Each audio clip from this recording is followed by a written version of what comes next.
Selamu alaikum, Allahu të rujt, alaikum salam, amin, amin. Gjithve juve ju rujt që po na përcilni përmes kësaj vide. Thot abdesja është obligim larja një herë për pjesët e trupit e 3 herë sunet. Po, qashtu është, obligim është një herë me i la pjesët e trupit, dhe më thonë, kemi pjesë trupit që janë sunet, kemi pjesë që janë farz. Larja ftyrës, e krave, fërkimi kokës, këtë formë, edhe larja këmbëve, është obligim një herë.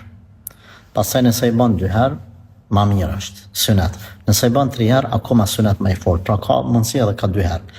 Pjesë tjera që nuk i përmenda, të gjitha janë sunet, por nëse anis ka 3 herë mila, i lanë krejt ka 3 herë.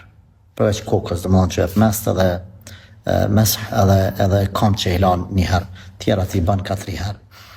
Ose nëse anis ka 2 herë, ka 2 herë e qanë deri të fund.